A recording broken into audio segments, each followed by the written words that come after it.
pedido el día jueves, les recuerdo a los que estuvieron y a los que no, que si podían leer el libro de Ruth, porque el libro de Ruth es un libro que se lee muy fácilmente, es un libro muy cortito, pero a pesar de que es un libro corto, pequeño, en cuanto a extensión literaria se refiere, es un libro muy grande en cuanto a su grandeza espiritual. Encontramos unas lecciones realmente maravillosas, ¿eh?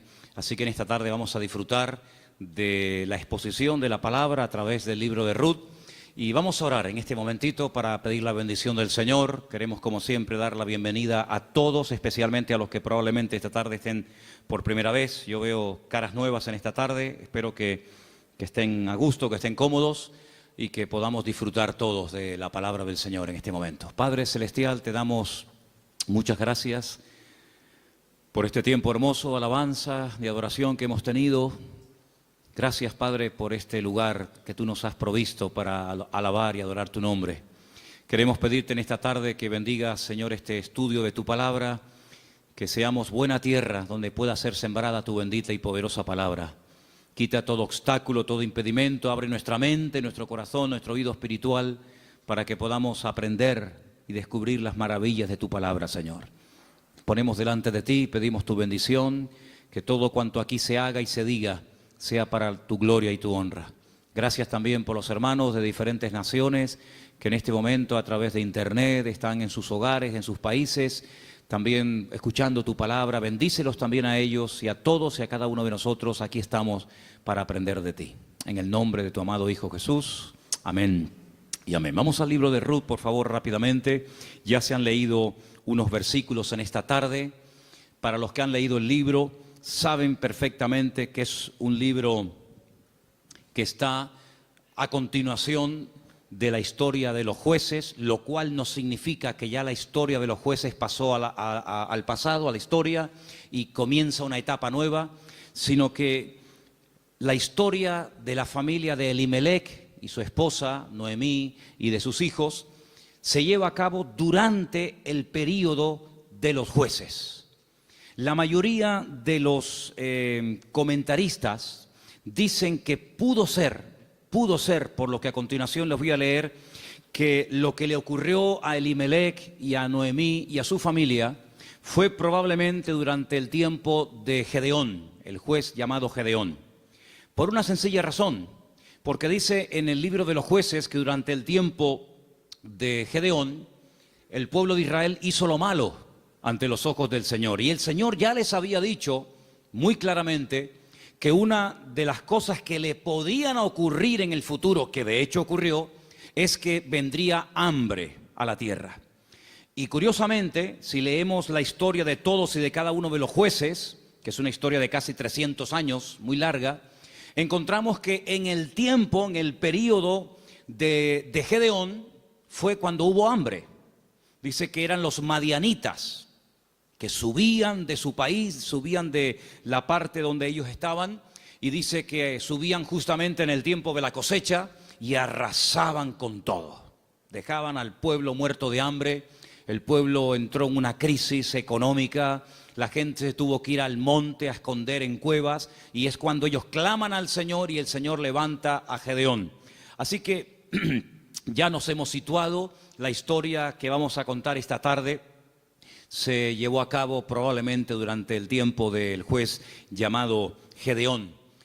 Los personajes principales que aparecen en el capítulo 1 ya los conocéis. Elimelech, que es el padre de la familia, cuyo nombre significa mi Dios es rey. Eli, mi Dios, Melech, rey.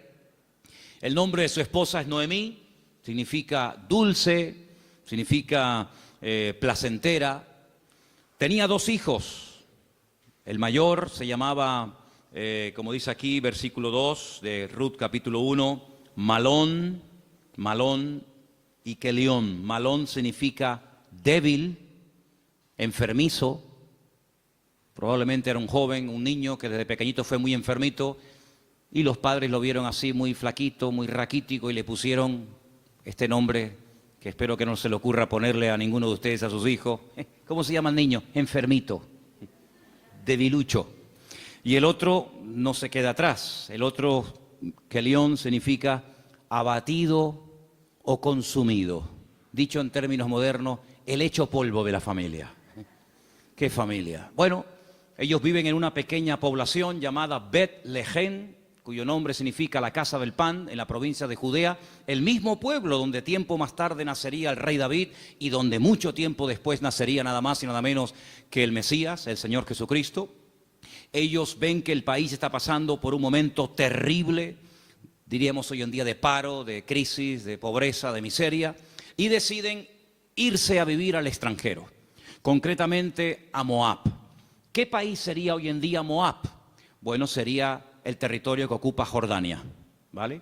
Hay muchos lugares desde Israel, estando uno viajando por la carretera de Israel, que lo que separa a Jordania de Israel es simplemente la frontera natural del río Jordán y la frontera natural del Mar Muerto. Si tú estás en Israel y ves perfectamente Jordania enfrente de ti. Bueno, pues a ese país llamado Moab, en aquel momento, es donde Elimelech dice, bueno, vámonos de aquí porque aquí nos vamos a morir de hambre, no hay trabajo, no, hay hambre, hay escasez, y se van a vivir a Moab. Los moabitas, como ustedes saben, es para situarnos un poquito, los moabitas eran descendientes de una de las hijas de Lot. Ustedes se acuerdan que cuando Sodoma y Gomorra fue destruida, las hijas de Lot pensaban que el único hombre que quedó vivo de toda la tierra era su padre. Y entonces ellas deciden emborrachar a su padre, mantienen relaciones con él, y de esa manera pues la raza humana no se extinguiría. Y entonces una queda embarazada, la mayor, su hijo lo llaman Moab, de ahí vienen todos los moabitas, todos los que son hoy en día de Jordania, y también los amonitas, la otra hija. Eran idólatras. El dios principal que se adoraba en Moab era Quemos, una idolatría terrible, y a ese lugar, simplemente porque hay trabajo y simplemente porque hay comida, sin importarle el ambiente espiritual donde va a meter a su familia, allí se va Elimelech, el aventurero, y claro, con el paso del tiempo, lo que pareció o empezó muy bonito, termina en una auténtica tragedia. La Biblia nos enseña que el padre muere, Elimelech muere, no sabemos de qué. Noemí quedó viuda, pero tenía 2 hijos. Y los hijos eran los responsables de cuidar de sus padres cuando estos eran mayores o quedaban viudos. Pero con tan mala suerte, dirían algunos, que sus 2 hijos, da a entender el texto que murieron los 2 en el mismo tiempo, el mayor y el menor. Los judíos entienden que esto fue una especie de castigo o de consecuencia de haber depositado su confianza en los campos de Moab en vez de en el Dios vivo. Y es que yo creo que problemas vamos a tener siempre durante toda la vida. Ahí no está la cuestión. La pregunta es, ¿cómo vamos a reaccionar los creyentes cuando tengamos problemas? Porque cómo reacciona la gente del mundo, ya lo sabemos. Pero ¿cómo debe de reaccionar un hijo, una hija de Dios, una familia cristiana, creyente en el Señor, cuando vienen tiempos difíciles? De paro, de enfermedad, de muerte, de separaciones de los padres o problemas económicos. ¿Cómo vamos a reaccionar ante la adversidad? Bueno, no se le ocurrió otra cosa a Elimelech que decir, vámonos de aquí y nos vamos a Moab y empezamos de cero. Bueno, esos eran sus planes, pero dice la Biblia que a veces nuestros pensamientos no son los pensamientos de Dios. Y allí, de la noche a la mañana, hermanos, aquello que empezó tan bonito terminó siendo una auténtica tragedia. 3 viudas: Orfa, la que se casó con uno de los hijos de Elimelech y Noemí; Ruth, la otra que se casó con otro hijo; y también Noemí. 3 mujeres solas ante el peligro. En aquella época no había pagas, ni había ayudas del gobierno, ni del Estado para mujeres viudas. Ya el Señor en su palabra, como vamos a ver en esta tarde, había organizado un sistema para ayudar a los más necesitados, a los colectivos más desfavorecidos, como eran las viudas, los huérfanos, también, como no, los extranjeros. Vamos a verlo dentro de un momento. Pero Noemí decide regresar. Ahora, si ustedes han leído detenidamente el libro, se van a dar cuenta que lo más probable es que las propiedades, sobre todo las tierras que eran en su día de Elimelec, él las tuvo que vender o hipotecar para poder marcharse con su familia al extranjero. Eso es algo que ha hecho muchísima gente que han venido de otras naciones. Tal vez en esta tarde hay alguien aquí entre nosotros que dice, pues eso es lo que yo he tenido que hacer. He tenido que hipotecar mi casa o pedir un préstamo a un banco o vender un terreno que yo tenía en Bolivia, en Argentina, en Ecuador, en Brasil o donde fuera para poder venir a España, a Europa y empezar una vida nueva. Evidentemente eso lo tuvieron que hacer ellas, porque después vamos a ver que efectivamente eso fue lo que pasó. Así que ya no tienen propiedades, ya no tiene marido, ya no tiene hijos y ahora no solamente está viuda, sino que ahora ya tiene unos cuantos años encima y el presente y el futuro es realmente terrible, terrible.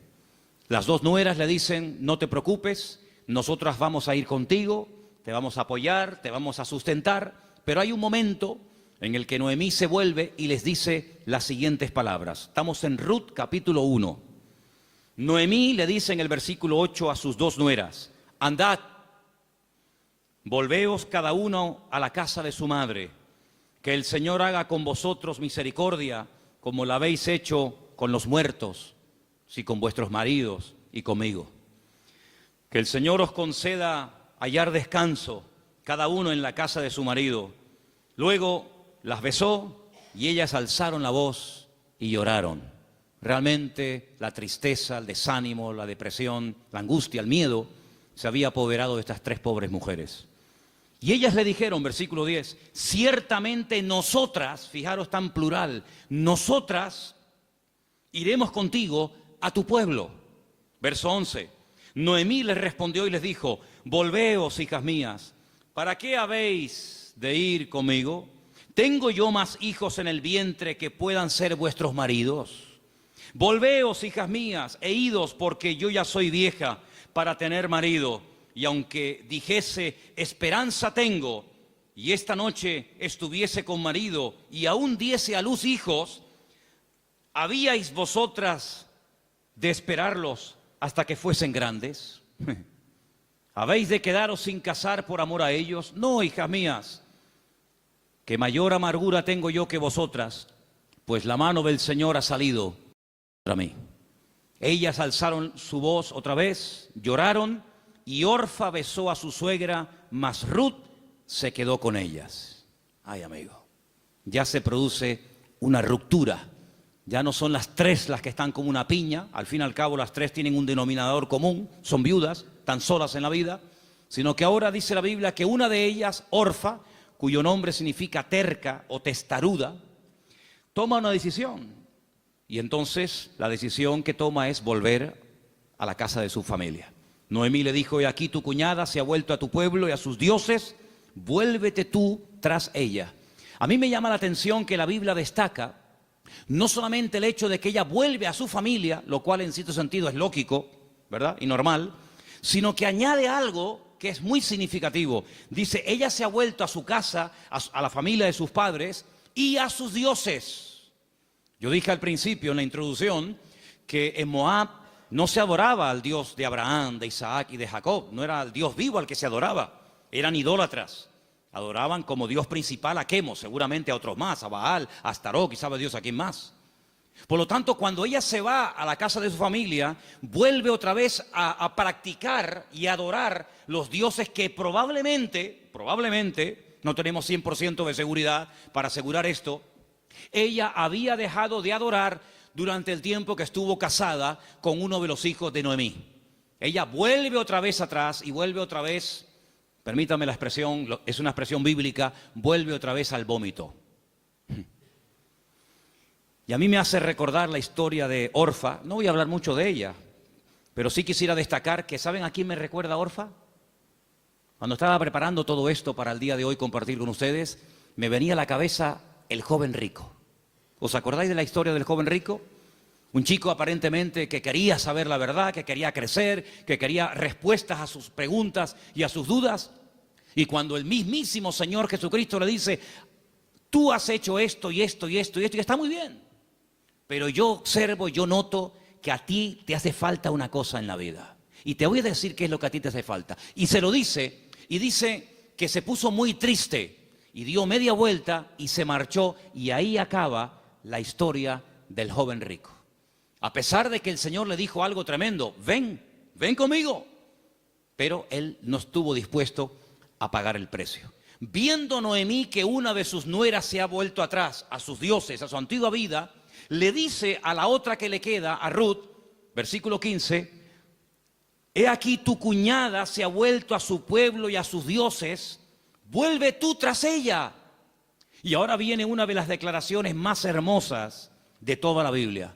Versículos que mucha gente sabe de memoria, porque son una declaración muy profunda de lo convencida que estaba, de lo dispuesta que estaba Ruth de no dar marcha atrás. Los leo, versículos 16 y 17. Ruth le dice, no me ruegues que te deje y me aparte de ti, porque a donde quiera que tú fueres, iré yo. Donde quiera que vivieres, viviré. Tu pueblo será mi pueblo, y tu Dios será mi Dios.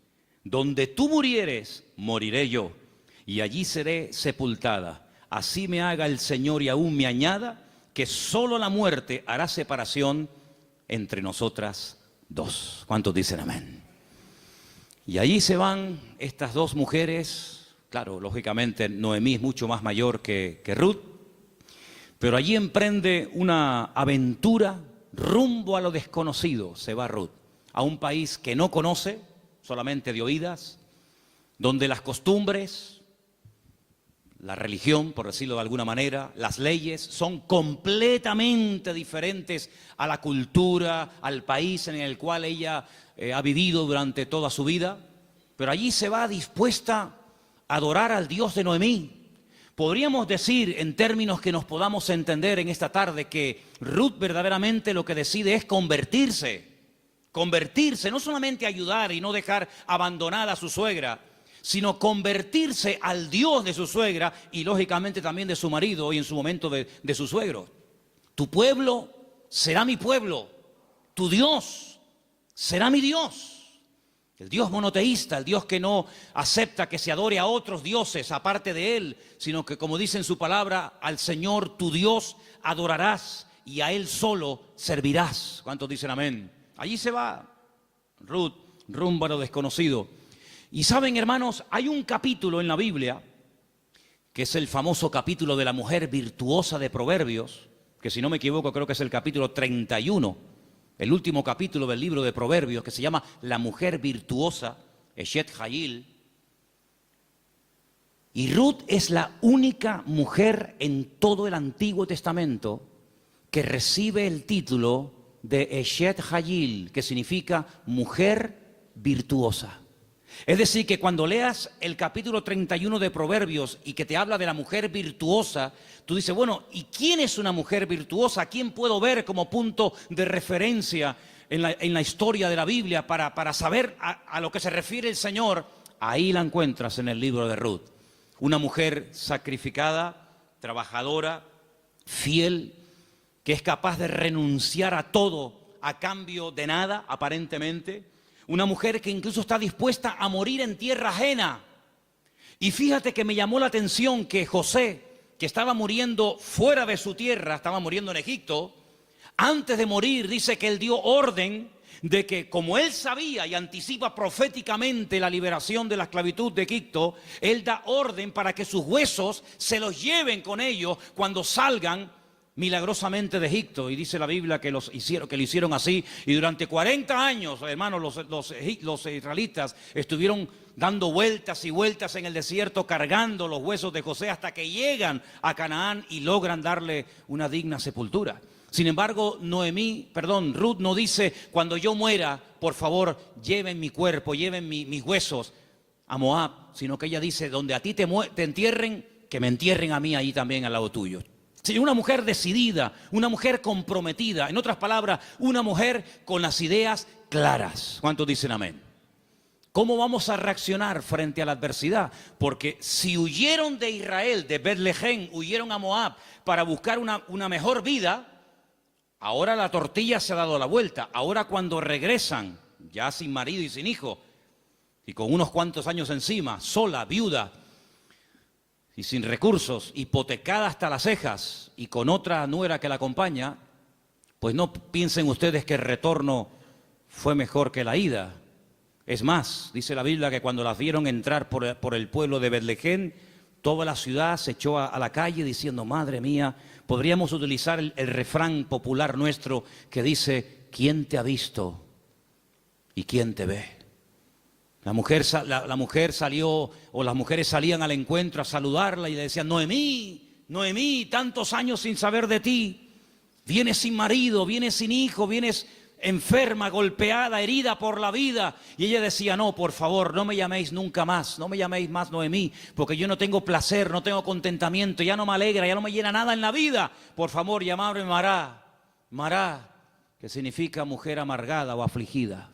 ¿Qué te parece? Y ahora uno dice, bueno, ¿y ahora qué? ¿Ahora qué? ¿A qué se van a dedicar estas mujeres? Ahora sí quiero que vayamos al libro de Levítico, donde hay unos versículos que pocas veces se leen, pero vamos a ver que son muy interesantes, porque en ese pasaje de Levítico, capítulo 19, del 9 al 10, no sé si ustedes lo tenían buscado, ¿no? Okay. Capítulo 19 de Levítico, vamos a leer una ley que solamente existía en el pueblo de Israel en aquel tiempo, y es una ley tan extraordinaria, tan increíble, que fue lo que ayudó en cierto sentido a restaurar la vida de Ruth y de Noemí en aquel nuevo país para ella. Levítico capítulo 19, versículos 9 y 10, el Señor dice en su palabra, cuando ciegues la mies de tu tierra, no segarás hasta el último rincón de ella, ni espigarás tu tierra segada. No rebuscarás tu viña, ni recogerás el fruto caído de tu viña. Para el pobre y para el extranjero lo dejarás, dice el Señor. ¿Qué es lo que hacía la gente? Cuando iba a coger la cosecha, arrasaban con todo. Y si se caía un racimo de uvas, o se caía una espiga de trigo, o de cebada, o de lo que fuera, daban marcha atrás y lo recogían. Y si alguien se metía en aquel campo después del tiempo de la siega, estaba pelado, no había nada. Sin embargo, el Señor dice, ustedes van a ser diferentes. Esto es una ley donde el Señor muestra su amor y su compasión por el pobre, por el huérfano, por la viuda, por el extranjero, por el que no tiene prácticamente ningún recurso para buscarse la vida, como el caso de Ruth y de Noemí. Ustedes cuando vayan a segar, no sean avariciosos, no quieran acapararlo todo. Oye, si se cae una espiga, déjala. Si hay un rinconcito que no quieres, digamos, cosecharlo, meter la hoz, déjalo ahí en un rinconcito, para que cuando ustedes terminen, pues puedan entrar los que no tienen tierra, los que no tienen trabajo, las viudas, los extranjeros, los pobres, los huérfanos, y puedan de alguna manera conseguir algo para llevarse a la boca. Y eso es lo que utiliza Ruth. Como ella sabe, evidentemente por los labios y por la influencia buena de Noemí sobre ella, le dice, vete a espigar, vete hoy a buscar la vida. Noemí, ¿a dónde va a ir la pobre? Si la pobre ya está vieja, está enferma, está cansada, está desanimada, pero allí se va Ruth. Y si ustedes han leído el libro, dice que se va antes de la salida del sol y cuando llega la noche aún está espigando en el campo. Es increíble. Ella podía haber recogido menos, pero ella está recogiendo para ella y también para su suegra Noemí. Y hay un momento en el que la invitan a comer. El dueño del terreno, un tal Booz, del cual hablaremos ahora, dice que pregunta, dice, ¿esta mujer quién es? Dice, esta es la nuera de Noemí, lleva todo el día trabajando. Dice, denle de beber agua. Y cuando llega la hora del almuerzo, cuando llega la hora de la comida, la Biblia dice que la invitan a comer. Y ella dice que comió hasta saciarse, pero hay un momento en el que le sobra comida y en vez de tirarla a la basura, como la mayoría de la gente hace cuando le sobra comida, dice que ella la guarda. Y cuando llega a la noche a la casa de Noemí, dice que le enseña un efa. Un efa son 35 kilos. en este caso de cebada, y dice, mira, esto es lo que yo hoy he espigado, después lo he tenido que desgranar para hacer la harina, y no solamente eso, sino que te traigo la comida que me sobró al mediodía, te la traigo para que tú comas. Cuando le pregunta a la suegra, ¿en qué campo tú has estado hoy? ¿Dónde has trabajado? Y le dice, he trabajado en el campo de un tal Booz y me ha tratado muy bien. Le ha dado orden a sus criados, a los jornaleros, de que no se metan conmigo, de que no se rían de mí, de que me traten bien, de que no me hagan pasar vergüenza. Y le dice Noemí, pues si en ese lugar te ha ido bien, sigue ahí. Eso me llama mucho la atención. Dice, no cambies de campo. Si en un sitio te ha ido bien, ¿para qué ir a otro sitio? Ayer estábamos en el sur y hablando con un señor venezolano que ha montado un negocio, me dijo una frase que yo en mi vida había oído y nos gustó mucho y nos impactó. Y dijo, nunca vuelvas al lugar donde un día fuiste feliz. Porque si vuelves a un lugar hace años donde fuiste feliz, nunca más volverás a experimentar la felicidad que añoras. Oye, me impactó aquello. Y me vino a la cabeza el texto que dice, nunca digas que los tiempos pasados fueron mejor que el tiempo presente. Dice, porque no hablarás con sabiduría. Pero Noemí se da cuenta de que hay un hombre que se llama Booz y resulta que se da cuenta la viuda Noemí de que ese tal Booz, cuyo nombre significa mi fortaleza, resulta que es Goel. Ahora hablaremos de esta palabra que es una palabra de vital importancia en la Biblia. Apréndanse esa palabra. Viene del verbo Gaal. El verbo Gaal en hebreo significa libertar. Goel es la palabra que se traduce al castellano por la palabra redentor. Ahora vamos a ver lo importante que era la figura del Goel, porque en cierto sentido vamos a ver que Booz es un tipo de Cristo. Fíjense qué importancia tiene esto. Resulta que había una ley, que vamos a leerla, hemos leído la ley de la siembra, de dejar trozos para los pobres, para las viudas, pero en Deuteronomio capítulo 25 hay una ley muy interesante que yo no sé, si la tuviéramos que poner en práctica nosotros hoy en día, si estaríamos dispuestos a cumplir con esto. Yo no sé, pero es muy interesante, no sé si alguna vez la has escuchado. Dice así, Deuteronomio capítulo 25, del versículo 5 en adelante. Dice así la palabra, escucha. Cuando hermanos, varones, habitaren juntos y muriere uno de ellos, como el caso de Malón y Kelión, que eran hermanos que vivían juntos, si muere uno de ellos y no tuviere hijos, la mujer del muerto no se casará con hombre extraño.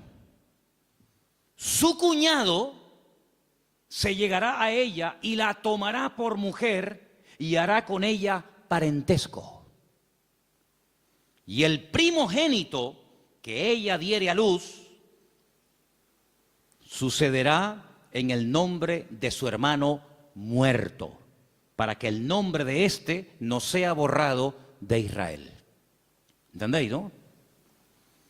Si el hombre no quisiere tomar a su cuñada, irá entonces su cuñada a la puerta, a los ancianos, y dirá, mi cuñado no quiere suscitar nombre en Israel a su hermano, y no quiere emparentar conmigo.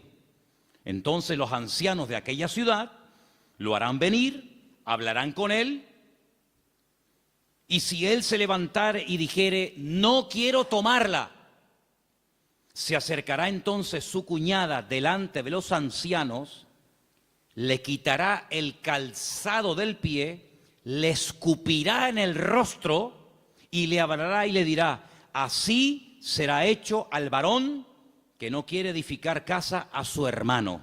Y se le dará este nombre en Israel, la casa del descalzado.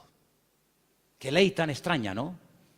Dos hermanos y uno de ellos muere sin haber tenido hijos, y para que no se olvide o para que no se quede su nombre borrado en la historia, el hermano vivo, que es el Goel, el Redentor, tenía que casarse con la viuda, y el primer hijo que naciera de esa relación es como si fuera hijo del hermano difunto, para que de esa manera se perpetuara su nombre y para que de esa manera las herencias y las tierras no se diluyeran en el espacio y en el tiempo. Y esto es lo que le ocurre a Ruth. Ruth resulta que se casó con un judío, con un hombre de Belén de Judea, pero ella no tuvo hijos con él. Su hermano, es decir, su cuñado, también murió. Por lo tanto, no hay posibilidad de redimirla. Pero cuando llegan a Israel, la familia de Elimelech, la familia de su marido, pues siguen viviendo allí. Y hay un pariente cercano al cual Booz le dice: oye, a ti te corresponde el derecho de casarte con Ruth. A ti te corresponde el derecho de pagar todas las deudas de Ruth. A ti te corresponde recuperar el patrimonio y las tierras que en su tiempo tuvieron que venderse para que esta familia tuviera que irse al extranjero. Es decir, te haces cargo de la tierra, te haces cargo de las deudas y te haces cargo de la viuda. Y este dice: de eso nada. De eso nada. Pagar yo deudas que no son mías y casarme yo con una mujer que a mí ni me va ni me viene. Y Booz dice: muy bien, vamos a ir delante de 10 ancianos, vamos a ir delante de un minyan, delante de 10 hombres judíos, y tú vas a decir eso delante de ellos, que no quieres redimir a Ruth, que no quieres hacerte cargo de sus deudas, de sus hipotecas y de la viuda, y lo vas a decir delante de testigos. Y lo dice. Y entonces es cuando entra en escena Booz y le dice a Ruth: hija, tú no te preocupes. Ahora, la diferencia de edad de Ruth y de Booz tenía que ser inmensa. Algunos comentaristas dicen que ese pariente que rehusó casarse con Ruth probablemente era un hermano de su suegro, de Elimelech. Y algunos comentaristas también he oído que opinan que Booz puede ser que también estuviera emparentado con su suegro, de tal manera que ya era un señor mayor, una persona ya de cierta edad, había una diferencia de edad tremenda. Pero él asume la responsabilidad, no solamente de casarse con la viuda, sino de pagar la hipoteca y las deudas que la familia dejó y que hay que volver a recuperar las tierras. Lógicamente todo eso costaba dinero. Solamente había dos posibilidades de que en Israel una persona que se desprendiera de patrimonio pudiera volver a recuperarlo. Solamente había dos formas. Una, que llegara el año de jubileo. ¿El año de jubileo qué era? Era una celebración, una fiesta que se llevaba a cabo cada 50 años. A los 50 años las deudas quedaban anuladas. De ahí viene una parte del famoso Padre Nuestro. Padre Nuestro, perdona nuestras deudas como nosotros también perdonamos a nuestros deudores. Está inspirado un poco en el año de jubileo. Los que eran esclavos se les daba la libertad. Si alguno no quisiera, había todo un proceso para poder volver a retenerlo. Y si alguien había tenido que vender por cuestiones económicas, por necesidad, una propiedad, un terreno, cuando llegaba el año de jubileo, repito, cada 50 años, bueno, todo volvía otra vez a sus dueños originales. ¿Para qué esta ley?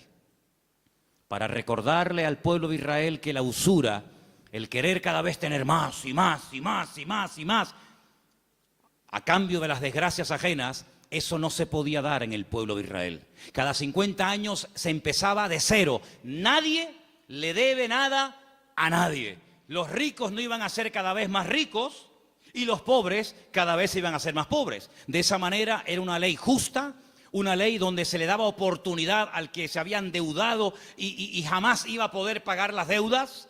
Fíjate qué terrible la ley de los desahucios en España. 600.000 familias, 600.000 familias, multiplica por 3 o 4 miembros cada familia, estamos hablando ya de millones de personas, tuvieron que dejar la casa que no podían pagar.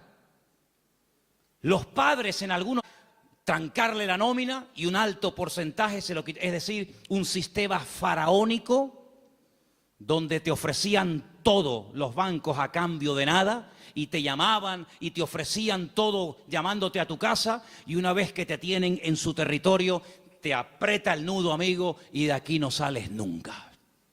El sistema del faraón en los tiempos modernos. En vez de faraón, llámalo como quieras. Sin embargo, Dios en su palabra jamás iba a permitir que su pueblo cada vez fuera de mal en peor, endeudándose de tal manera que al final era imposible hacer frente a semejantes deudas. Y una cosa también muy importante, aunque no es el tema a tratar, entre hermanos no se podían dar préstamos con intereses. Ustedes saben que hay personas que están pagando muchos años y todavía la deuda no se ha pagado. Lo que están pagando es simplemente parte de los intereses, porque son tan elevados que por una regla de 3, cuanto más pagas, más debes. ¿Cómo se come eso, hermano? Así que la única forma de recuperar una tierra que se había vendido era llegar al año de jubileo. Pero ¿quién le aseguraba al que había vendido una propiedad, ponte que tuviera 40 o 50 años, que iba a durar otros 50 años para recuperar la tierra? Era prácticamente imposible, impensable. Pero luego había otra forma. Era otra forma. Pero claro, ahí había que tener mucho amor y mucha compasión. Y era decir, no es mi deuda, entre comillas, no es mi problema, pero yo voy a redimirte, yo voy a ser tu Goel, yo voy a asumir cuánto debes. Pues mira, tuve que vender la casa, tuve que hipotecarla, tuve que vender el terreno, tuve que hipotecar los animales. En algunos casos tuve que vender a mis hijos como esclavos a trabajar a jornal durante un tiempo. Yo me hago cargo de todas tus deudas y encima me caso contigo, levantamos descendencia y empezamos una vida nueva. ¿Cuántos dicen amén? Bueno, hermano, eso fue lo que hizo el Señor Jesucristo por todos y cada uno de nosotros, ¿sí o no? Cuando vinimos al Señor, la inmensa mayoría de los que estamos aquí y muchos de nosotros, ¿cómo vinimos al Señor? ¿En nuestro mejor momento? Yo pienso que la mayoría de los que nos hemos convertido al Señor, cuando vinimos a los pies de Cristo, vinimos en nuestro peor momento. Algunos desanimados, otros enfermos, otros enganchados, otros esclavos de no sé qué y de no sé cuánto. Pero el Señor Jesucristo dijo, a ver, ustedes tienen una deuda tremenda. Y una deuda no con un banco, no con una financiera. Ustedes tienen una deuda conmigo. Y es una deuda que no se puede pagar con trabajo, ni con dinero, ni con lágrimas, ni con sudor. Es una deuda que solamente se puede pagar con sangre. Pero no cualquier sangre, sino con la sangre preciosa de Jesucristo. Y vuestra miseria, vuestra hipoteca, vuestra crisis material y espiritual, yo me hago cargo de ella. Y yo os compro a precio de sangre. Y por eso podemos leer en Primera de Pedro unos versículos tremendos, donde basados en la ley del Goel, el que redimía al que estaba destruido, Pedro dice, tenéis que saber, hermanos queridos, Primera de Pedro 1:18, que habéis sido rescatados. Eso fue lo que hizo Booz por Ruth, rescatarla, redimirla. Vosotros fuisteis rescatados de vuestra vana manera de vivir, la cual recibisteis de vuestros padres. No con cosas corruptibles como oro o con plata, sino con la sangre preciosa de Cristo, como de un cordero sin mancha y sin contaminación, ya destinado desde antes de la fundación del mundo. Cristo, antes de que existiera Adán y Eva, antes de que existiera el jardín del Edén, Él sabía que un día iba a venir a este mundo a morir en la cruz por los pecadores. Desde antes de que el mundo existiera, ya Él sabía que su destino iba a ser ese. Desde antes de la fundación del mundo, pero manifestado en los postreros tiempos por amor de vosotros. Y mediante Él, ¿cuál creéis en Dios? Quien le resucitó de los muertos y le ha dado gloria, para que vuestra fe y esperanza sean en Dios. ¿Cuántos dicen amén? Este Booz es un hombre tremendo.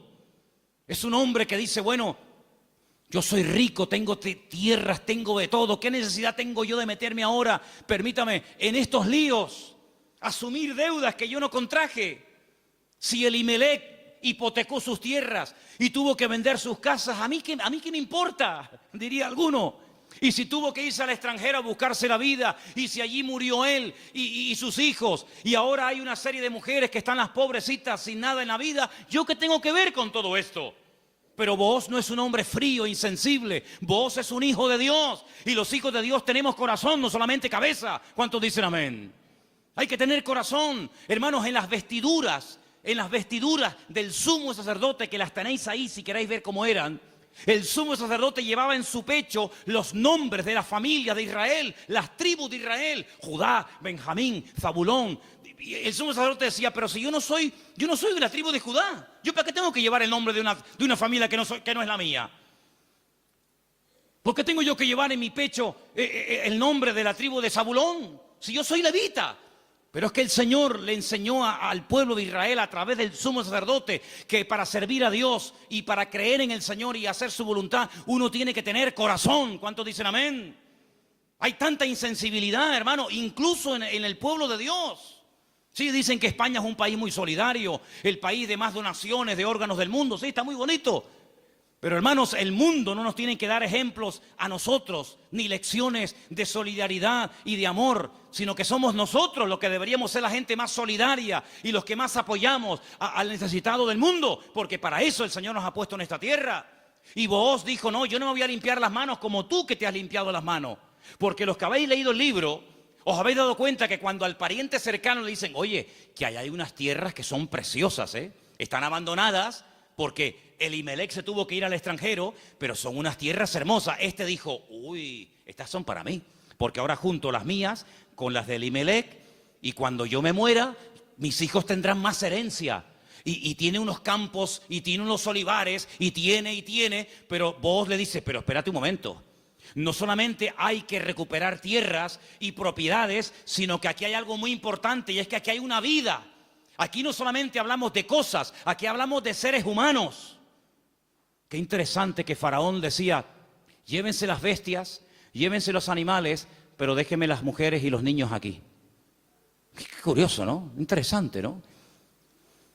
Y Booz dijo, no, si tú no quieres hacerte cargo de esta situación y no quieres coger todo el paquete, sino lo que te interesa, y renuncias, entonces yo hago acto de presencia. Y ahí entra Booz en escena, y dice la Biblia que se casan, y desde el momento en el que Ruth entra en contacto con Booz, su vida cambió radicalmente. Pero yo pregunto, ¿y este hombre tan bueno, tan solidario, con un corazón de oro, que sin comérselo ni bebérselo, se encuentra de la noche a la mañana teniendo que asumir una responsabilidad tremenda de atender a una viuda, con lo que eso conlleva, de atender también a una suegra que no era la suya, pero que viene en el paquete también incluida, de tierras, de hipoteca? Este pedazo de hombre, ¿de dónde salió? Algunas hermanas solteras que están orando para tener un compañero, un varón en la vida, dice, pero Señor, súpleme un Booz. ¿Dónde están esos hombres? Bueno, yo no sé dónde están, pero yo te digo una cosa, yo sé de dónde salió este. ¿Sabes de quién es hijo Booz? ¿Tú te acuerdas cuando un día el general Josué le dice a dos de sus soldados, vamos a entrar a Canaán, cosa que Moisés no logró hacer? A nosotros nos corresponde ahora entrar y tomar posesión de la tierra. Pero antes de entrar, vamos a hacer algo. Voy a mandar a 2 espías, no exploradores como los que mandó Moisés, que fueron unos inútiles, sino 2 espías. 2 hombres que entren secretamente y cuando vengan nos digan qué estrategia tenemos que emplear para atacar este pedazo de ciudad con doble muro, cerrada, imposible de conquistar. Y ahí se van estos 2 hombres. Y van y se quedan en una casa de prostitución. Y algunos dirán, ¿y cómo 2 hombres del pueblo de Israel se van a semejante lugar? Bueno, no es que fueron a pecar, sino que era el lugar donde 2 extranjeros pasarían desapercibidos perfectamente, porque por allí entraban y salían muchos. Y allí contactaron con la dueña de aquel negocio, por llamarlo de alguna manera, y la dueña una noche en una habitación les dice, yo sé quiénes son ustedes, yo sé de qué país sois, yo sé que vosotros sois israelitas, y yo he oído lo que vuestro Dios ha hecho por vosotros. Yo he oído que ustedes salieron de un país llamado Egipto y cuando llegaron a la frontera natural del Mar Rojo que no podían avanzar y el faraón venía detrás, ustedes clamaron al Señor y el Señor les abrió el Mar Rojo y ustedes pasaron por en medio de él. Y cuando el faraón intentó meterse, el Señor cerró las aguas y murieron los ejércitos del faraón. Y ustedes entraron por el desierto y hemos oído lo que el Señor ha hecho por vosotros. Y por eso la ciudad está muerta de miedo y ha desfallecido nuestro corazón. Yo suplico, yo ruego por amor de vuestro Dios, que cuando entréis y toméis posesión de la tierra, porque sabemos, y dice así, sabemos que Jericó va a ser tomada y conquistada por vosotros, que tengáis misericordia de mí y de mi familia. Y estos hombres se quedan sorprendidos porque esta mujer está contando las noticias de hace 40 años. ¿Tú te acuerdas de lo que leíste en el periódico hace 40 años? Bueno, algunos dirán, pero si yo no tengo más que 25. ¿Pero alguien se acuerda aquí de lo que leyó en un periódico hace 40 años?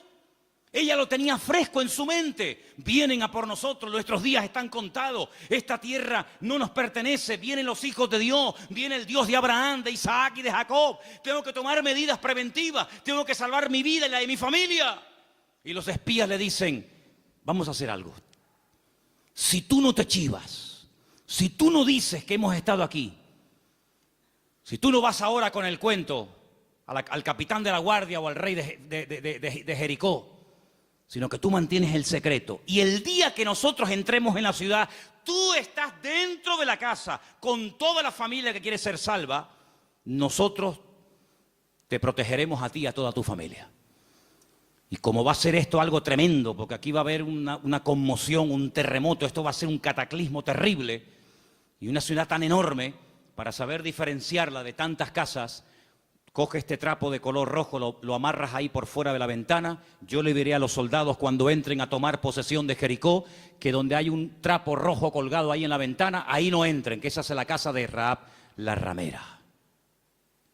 Y dice la Biblia que ella vivía entre un trozo del muro y el otro, entre muro y muro. Toda la ciudad cayó. No cayeron los muros de Jericó, hermano, ¿sí o no? Cayeron los muros de Jericó, pero la casa de Rahab no cayó. Pero no estaba en el muro. Pero el que confía en el Señor verá cómo caen a su lado 1000 y 10.000 a su diestra. Mas a ti no llegará, dice la Biblia. Toda la ciudad cayó, hermano, como añicos. Pero la casa de Rahab se quedó ahí.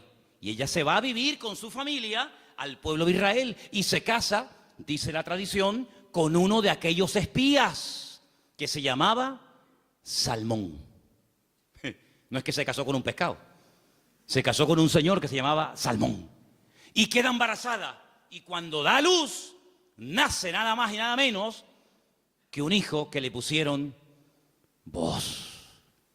Ay, amigo, así que Booz era el hijo de Rahab, la de Jericó. Sí, amigo. ¿Qué te parece? ¿Cómo una persona puede cambiar la vida cuando pone su mirada y su confianza en las manos del Señor? De ser una mujer como era en Jericó, a lo que llegó a ser cuando lees el árbol genealógico, los antepasados de Cristo, en Mateo capítulo 1, te encuentras que en el árbol genealógico de nuestro Señor Jesucristo aparece nada más y nada menos que Rahab, aquella mujer salvada milagrosamente de la destrucción de la ciudad de Jericó. Es que en el libro de Ruth hay algo que predomina, hay un hilo conductor que lo encuentras por todas partes, y es que nuestro Dios es un Dios que es un especialista en restaurar vidas destrozadas. ¿Cuántos dicen amén? No solamente es un Dios que echa fuera demonios y un Señor que levanta al caído y un Dios que sana a los enfermos y que salva a los pecadores, sino que es un Dios que le encanta restaurar vidas destrozadas, y cuanto más difícil, mejor lo hace. ¿Cuántos dicen amén? Dile al que está a tu lado, nuestro Dios es un Dios que restaura las vidas. Aleluya. Nuestro Dios restaura las vidas. Aleluya.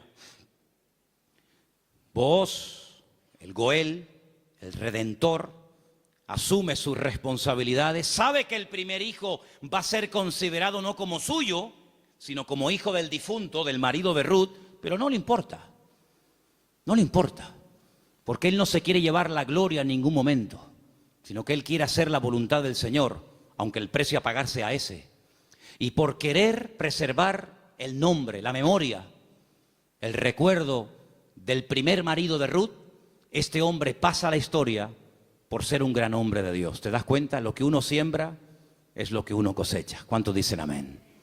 Ahora, no solamente el Goel, el Redentor, era el responsable de pagar las deudas del difunto y recuperar las tierras y casarse con la viuda, sino que hay un elemento que quiero mencionarlo de pasada, no aparece en el libro de Ruth, pero lo quiero comentar, y es que era el responsable de vengar la sangre, era el vengador de la sangre. Es decir, si por ejemplo al marido de Ruth lo hubieran matado, en vez de morir de una enfermedad, como aparentemente parece que murió, lo hubieran matado, Booz tenía la obligación de vengar la sangre del marido de Ruth. Era el que vengaba la sangre derramada inocentemente por cualquier persona.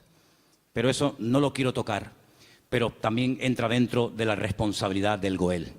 Ahora, hay 3 versículos que vamos a leer en esta tarde que son muy bonitos y muy interesantes, y por favor presten atención. Salmo 119, 154.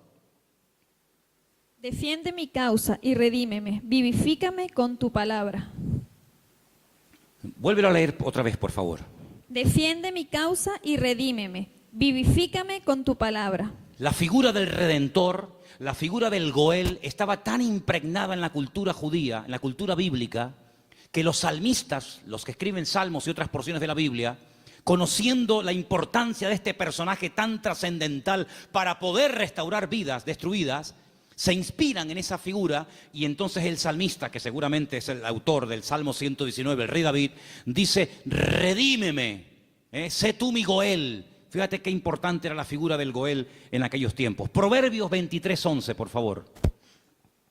Porque el defensor de ellos es el fuerte, el cual juzgará la causa de ellos contra ti. Ahí está, el Señor haciendo las veces del fuerte, del protector, del que cuida, del que redime, del que ayuda a levantar al que ha tropezado y caído. Realmente es algo realmente extraordinario. Y el último texto, Isaías 41:14.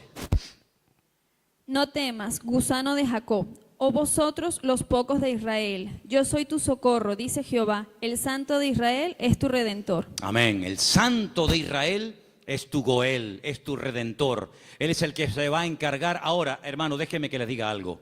El Goel, el Redentor, ¿de qué se hacía cargo? ¿Solamente de la viuda? ¿Solamente de las deudas? Se hacía cargo de todo.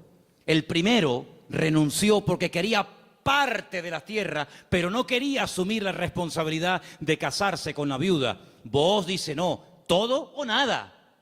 Las deudas, las hipotecas, lo que se perdió, y también de la viuda. Y hermanos, el Señor Jesucristo, cuando ha venido a nuestra vida, ¿de qué se ha hecho cargo? ¿De perdonar solamente nuestros pecados? Bueno, gloria a Dios, si solamente hubiera hecho eso el Señor, perdonar nuestros pecados y prometernos la vida eterna, bueno, gloria a Dios. Pero es que hay mucho más que eso. Es que con la salvación, con la conversión, no solamente va incluido el perdón de mis pecados, sino la protección física y espiritual de mi vida. Y Él ha prometido suplir todas mis necesidades. ¿Por qué? Porque es mi Redentor, porque es mi Goel. ¿Quién iba ahora a darle comida y vestido y atender y cuidar y mimar y amar a Ruth? Pues tú, que para eso te has casado con ella, el Goel, el Redentor. Bueno, pues eso es lo que el Señor ha hecho con nosotros. En ciertos sentidos, como que se ha casado Dios con su pueblo. A su pueblo le llama su cuerpo. Ese cuerpo tiene una cabeza que es Cristo. Y Él es el que se encarga de todos y de cada uno de los detalles de nuestra vida. Entonces, yo no entiendo cuando hay creyentes que tienen una fe muy grande para una cosa y luego para otro dudan. Pero que el Señor se ha hecho cargo y ha comprado todo. Tus deudas, tus enfermedades, tus desánimos, tus miedos, tus angustias, tus complejos, tu pecado, todo lo ha comprado el Señor. Y Él va a hacer una obra total y completa en la vida de todos y de cada uno de nosotros. ¿Cuántos dicen amén? Hermanos, en el capítulo 3 del libro de Ruth, en el versículo 1, me llamó la atención leyendo. Yo estuve leyendo en hebreo todo el libro y hay palabras que parecen que son muy, muy interesantes. Pero hay una que particularmente me llamó la atención. En el versículo 1 dice: después le dijo su suegra Noemí: hija mía, ¿no te he de buscar hogar para ti, para que te vaya bien? Es decir, Noemí dice: yo voy a hacer todo lo posible para que tú a mi lado tengas algún día tu propio hogar. Y busqué la palabra hogar en hebreo. Y la palabra que aparece en el versículo 1, aquí traducida por hogar, es la palabra manoaj. Y cuando yo veo en el texto que pone manoaj, le digo a Elena: Elena, ¿no hay un personaje en la Biblia que se llama Manoaj? Y me dice: sí. ¿Quién era Manoaj? Sí, señor. Muy bien, hermano. Era el padre de Sansón, Manoaj. Y digo, voy a buscar lo que significa Manoaj. Y resulta de que me encuentro que la palabra hogar, Manoaj, se puede traducir por descanso, tranquilidad, reposo, quietud y otros tantos sinónimos. Y me pongo a buscar versículos en la Biblia, solamente vamos a leer 2. Me pongo a buscar versículos en la Biblia donde aparece la palabra Manoaj y me quedé sorprendido, porque una de las primeras veces que aparece la palabra Manoaj, traducida aquí en el texto castellano-español por la palabra hogar, es en Génesis 8:9, y os vais a quedar sorprendidos porque tiene que ver con un pájaro, tiene que ver con un animal. ¿Lo tenéis? Génesis capítulo 8, versículo 9, y dice así. ¿Lo tienen, chicas? ¿Sí? Vamos. Y no halló la paloma donde sentar la planta de su pie, y volvió a él al arca, porque las aguas estaban aún sobre la faz de la tierra. Entonces él extendió su mano y tomándola, la hizo entrar consigo en el arca. Noé no podía consultar el parte meteorológico, no tenía ordenador dentro del arca, no tenía WhatsApp y decir: oye, por ahí donde tú vives. Bueno, es que no podía decir eso, porque no había nadie con vida fuera del arca. ¿Y cómo consulto? ¿Cómo me atrevo yo a abrir la puerta del arca y si se me entra el agua adentro? Llevaba un año dentro de aquel barco. ¿Salgo o no salgo? Es que antes de salir hay que tomar medidas preventivas. No te tires a la piscina si no hay agua. No, hermano, eso es fe. No, eso es locura. Eso no es fe. Usted va a la piscina y está vacía. Pero usted, hermano, el justo por la fe vivirá. Y yo le diría: descanse en paz, hermano. ¡Pum! Ahí se quedó el hermano. Uy, le falló la fe. No, le falló la cabeza. Eso no es fe. Eso es un disparate. La fe no es locura. La fe es certeza. Es convicción. No es disparate, ni locura, ni emoción, ni sentimiento. Es seguridad de que lo que voy a hacer, mi Dios me ha dicho que lo haga. Ahora, una cosa es que el Señor me diga: tírate a la piscina, pero no hay agua. Si tú me lo dices, yo me tiro. Pero si tú no me lo dices, yo no me tiro ni loco. ¿Cuántos dicen amén? Muy bien. Noé dice: la única forma de comprobar es mandando una paloma. Y dice que abrió la ventana, la única ventana que había en el arca, suelta la paloma, y dice que la paloma no halló lugar donde reposar. Claro, estaba todo anegado en agua, todavía no había bajado el nivel de las aguas, y ahí aparece la palabra Manoaj. No había reposo, no había un lugar donde poder decir: bueno, aquí me quedo, y aquí crío mis polluelos, y aquí me hago mi palomar, y no sé qué, no sé cuánto. No había. ¿Por qué? Porque las circunstancias todavía no estaban preparadas para salir del arca.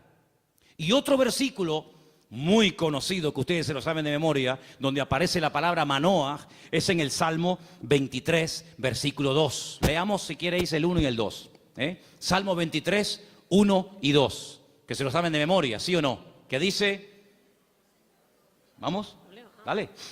Jehová es mi pastor, nada me faltará. En lugares de delicados pastos me hará descansar. Junto a aguas de reposo me pastoreará. Junto a aguas de reposo. Allí donde hay calma, donde hay quietud, allí me pastoreará el Señor. Una de las características del Señor es que lo que hace el Señor trae al corazón reposo, tranquilidad, paz. ¿Cuántos dicen amén? Donde hay paz está el Señor. Donde no hay paz, dudo mucho de que el Señor esté. El apóstol Pablo le decía a los corintios, lo que yo les he enseñado es para poner orden en la iglesia, porque esto me lo dijo el Señor que compartiera.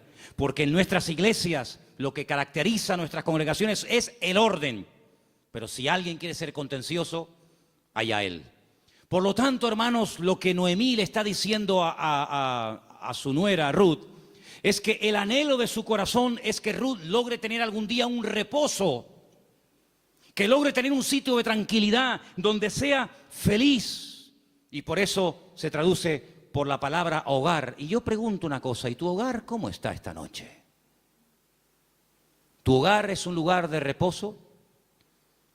¿Tu hogar es un lugar de calma y de quietud y de paz? Porque si no lo es, la culpa no la tiene Pedro Sánchez, que dimitió ayer. ¿O también se la vamos a echar a él? La culpa no es de la izquierda ni de la derecha. Cuando no hay shalom bay, como dicen los judíos, cuando no hay paz en el hogar, ¿quién tiene la culpa? La cabeza. Así que la responsabilidad principal del hombre en el hogar es traer paz al hogar. Y si no la hay, ya sabes lo que tienes que hacer. Entra en tu aposento y tu Padre que te ve en lo secreto te recompensará en público. Si no tienes recompensa en público, es porque hace mucho tiempo que no estás en lo secreto, en lo escondido con Dios. ¿Cómo reaccionamos ante la adversidad? Es el título del mensaje de hoy. ¿Cómo reaccionamos cuando algo va mal? Siempre tenemos la tendencia de echarle la culpa a algo o a alguien. Si no es el pastor, es la mujer del pastor.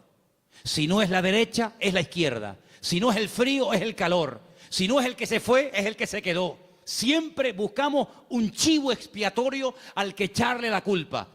Noemí, hay un momento cuando ella regresa del extranjero que le dice a la población de Betlehem: no me llaméis Noemí, porque la mano del Señor se ha vuelto contra mí. La mano del Señor no está contra ninguno de sus hijos. Simplemente que hay un trato, hay circunstancias, hay situaciones en la vida por las cuales tendremos que pasar, nos guste o no. Pero no tenemos que tener ningún temor, porque lo que permita el Señor en nuestra vida, todo absolutamente está bajo la mano y el control de nuestro Dios. ¿Cuántos dicen amén? Y eso fue lo que consiguió Ruth. Un hogar de paz, de quietud y de calma. Y quiero terminar leyendo unos versículos del libro de Ruth, capítulo 4, versículo 11, que fue la bendición que pronunciaron, la bendición que le dieron a los que se casaban ese día, a Ruth y a Booz.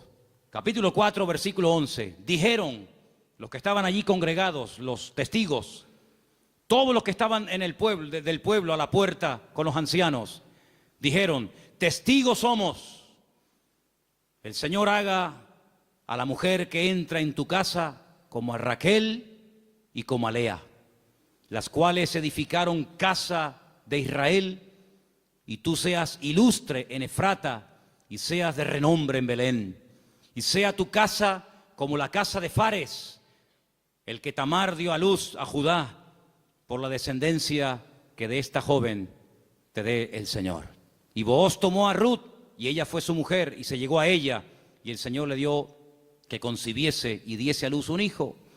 Y hermanos, los últimos versículos del libro de Ruth dicen así, el verso 21, Salmón, el papá de Booz, es decir, el suegro de Ruth, engendró a Booz.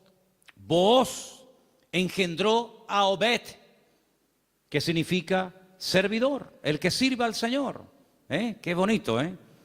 Obed engendró a Isaí, e Isaí engendró a David. Luego, si no me equivoco, Ruth fue bisabuela, ¿sí?, del rey David. ¡Qué cambio, hermanos! ¡Qué cambio! ¿Cómo empieza el libro? Una familia destruida, una familia que no sabe a dónde disparar, que no sabe a dónde irse. Miseria, hambre, he tenido que hipotecar la casa, he tenido que vender los terrenos, sin nada. a la aventura, ¡ala! Nos vamos a Moab.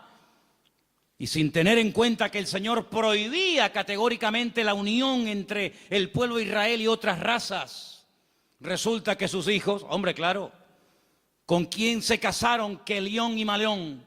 ¿Con quién se casaron los hijos de Noemí y los hijos de Elimelech? ¿Con quién? Pues con mujeres del país donde fueron a vivir. Sí, ese es el futuro que le vas a dar a tus hijos. Si con la cosa de darle un mejor futuro material, has traído la ruina espiritual a tu casa. Claro, ya sabemos que Dios toma lo destruido, lo roto, lo que no es, para hacer maravillas. Pero ¿para qué te vas tú a Moab? ¿Te vas a meter en la boca del lobo? No, es que ya hay trabajo. ¿Y tus hijos? ¿De quién se van a enamorar? ¿Con quién se van a casar? Con mujeres idólatras. La primera responsabilidad de un padre en una casa con sus hijos, más que darle estudios y una buena carrera, es darle un futuro espiritual a sus hijos. Y Moab, dicho sea de paso, no era el mejor lugar para llevar a una familia a vivir. Prueba de ello que mira cómo terminaron. Muertos todos. Todos terminaron muertos, del padre hasta el hijo mayor y hasta el hijo menor. Gloria a Dios que por ahí aparece la misericordia del Señor y que a través de Booz la familia vuelve a remontar vuelo y vuelve a recuperar el ánimo y la esperanza. Pero hermanos, no es tiempo de experimentos. No es tiempo de será por aquí, será por allá, será esto. Vamos a descubrir los principios establecidos por el Señor en su palabra. La vida de un cristiano no es un laboratorio donde hacemos experimentos. Será esta, será aquella, será fulano, será mengano. Vamos a orar seriamente al Señor. Encomienda al Señor tu camino. Confía en Él y Él hará. Aleluya. Y no te impacientes por motivo del que prospera en su camino, porque pronto serán cortados y como la hierba verde se secarán, dice la palabra. En otras palabras, aprendamos a esperar en Dios. Mira, consiguió más, mucho más, en poco tiempo Ruth y Noemí en la tierra donde el Señor estaba, que todos los años que Elimelech se pagó en el extranjero, que no le sirvieron absolutamente para nada. La respuesta no estaba en Moab, la respuesta estaba en Belén, más cerca de ellos de lo que se imaginaban. Y yo solamente quiero decirte algo. ¿De dónde viene el Señor Jesucristo? Los antepasados de Cristo, ¿quiénes son? ¿No son Obed? ¿No es Booz? ¿No es Rahab? ¿No es Ruth? ¿No es el rey David? ¿No es la tribu de Judá? ¡Claro que lo es! Luego, fíjate tú cuando una persona hace, como dice la Escritura, las cosas decentemente y con orden, las bendiciones que a corto y a largo plazo pueden llover y caerle a la vida de esa persona. Por lo tanto, hermano, no te precipites. Espera en el Señor, porque el libro de Ruth es muy pequeñito, 4 capítulos, pero es tan grande en lecciones. Y sobre todo, júntate con el que te puede edificar. Pégate como una lapa. Ustedes saben lo que es una lapa, ¿verdad? Pégate como una lapa a la persona que te puede bendecir. Le dice, y termino, Noemí a Ruth, no te separes de vos. Esta noche quiero explicar esto porque puede ser que algunos lo leyeron y dijeron, pero ¿qué le estaba proponiendo la suegra? Dice, esta noche vístete bien, úngete, ponte tus mejores vestidos, lávate, averigua dónde está durmiendo Booz, en la era, tú vete a la era. Cuando él esté dormido, tú te pones a sus pies. Y uno está diciendo, pero bueno, ¿qué le está proponiendo Noemí? Era la forma de la época de recordarle al Goel, oye, hey, que estoy aquí, por si no te has dado cuenta. Dice que ella se acurruca a los pies de Booz y a medianoche, cuando seguramente Booz toca el cuerpo de Ruth, se asusta y dice, ¿pero tú quién eres? No le pudo encender la luz, era todo oscuro y dice, yo soy Ruth la Moabita. Te recuerdo que tú eres el Goel, extiéndeme tu manto. Y entonces ahí es donde él se da cuenta de que en la vida no solamente es tener tierras y criados, sino que hay una responsabilidad muy cerca de ti, la cual tienes que asumir. Y entonces, hermanos, cuando Noemí se entera de todo esto, le dice, tú confía porque este hombre no dejará pasar mucho tiempo hasta que arregle este asunto. ¿No lo habéis leído en el libro esta semana? Tú ahora confía, tú ya has hecho tu parte. Claro, tú no puedes ir sucia a la presencia de Booz. Cuando tú vas a presentarte ante la presencia del Señor, tienes que lavarte. Lo que hacía el sumo sacerdote, lavarse afuera en el lavacro, las manos, los pies, el cuerpo, para luego entrar a la presencia del Señor. Tú haces exactamente lo mismo que hacía el sacerdote, pero tú lávate. ¿Por qué? Porque si tú vas oliendo mal y quieres conquistar y quieres llamar la atención a Booz, sí, se la vas a llamar, pero se la vas a llamar mal. Vas a decir, oye Ruth, ¿no te podrías lavar un poquito, por favor? Vístete bien, arréglate. Haz tu parte y tú tranquila, tú ya has hecho lo tuyo. Yo te aseguro de que este hombre no dejará pasar mucho tiempo hasta que este tema sea solucionado. Hermanos, si esa era la confianza que tenía Noemí en Booz, al ser un hombre de Dios, que al percatarse, al estar informado de una situación que solamente él podía solucionar, ¿cuánto más nuestro Padre Celestial nos dará las cosas que nosotros pedimos y pedimos con fe si sabemos esperar en Él? No dejará pasar mucho tiempo el Señor hasta decir, yo asumo mis responsabilidades y mi responsabilidad es ser tu pastor, proveer tus necesidades, cuidarte y protegerte todos los días de tu vida. Si Booz se encargó de Ruth, ¿cómo no se va a encargar nuestro Goel, nuestro Redentor, nuestro Rey de Reyes y Señor de Señores, de tus hijos, de tu esposa, de tu trabajo, de tu salud, de tu familia, cuando Él es el Señor Todopoderoso que todo lo sabe, todo lo conoce y ni siquiera hemos abierto la boca y ya el Señor sabe lo que mi vida necesita? Por lo tanto, ese fuerte aplauso a nuestro Goel, a nuestro Redentor, a Él la gloria. Él cuida de mi vida, aleluya. Fuertes aplausos al Señor. Él cuida de nuestra vida, hermanos. Amén. Amén. Amén. Amén. Amén. Amén. Aleluya. Cierra tus ojos, hermano. La paloma volvió por la tarde, después de dar vueltas y vueltas y vueltas y no encontrar un lugar donde poder posarse y descansar. Noé entendió que aún no era el tiempo. Pero ¿sabes qué? Ya nosotros no vamos a dar vueltas y vueltas y vueltas buscando, como dijo Pedro, ¿a dónde vamos a ir si solamente tú tienes palabras de vida? Aleluya. La búsqueda ya se detuvo hace tiempo, cuando nos dimos cuenta de que bebiendo de los pozos de esta vida siempre volvíamos otra vez a tener sed, hasta que probamos el agua viva de nuestro Dios. El que bebe de este agua volverá a tener sed, pero el que bebe de mí nunca más volverá a tener sed. Bendito sea tu nombre, Señor.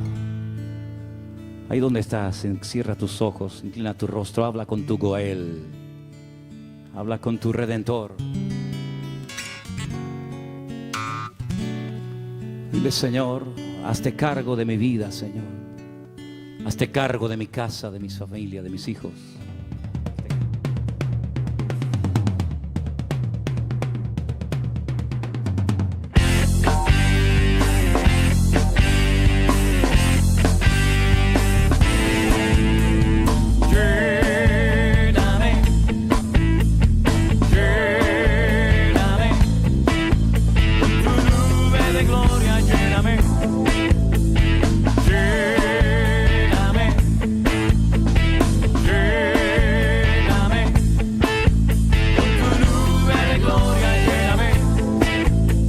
Lleno quiero estar de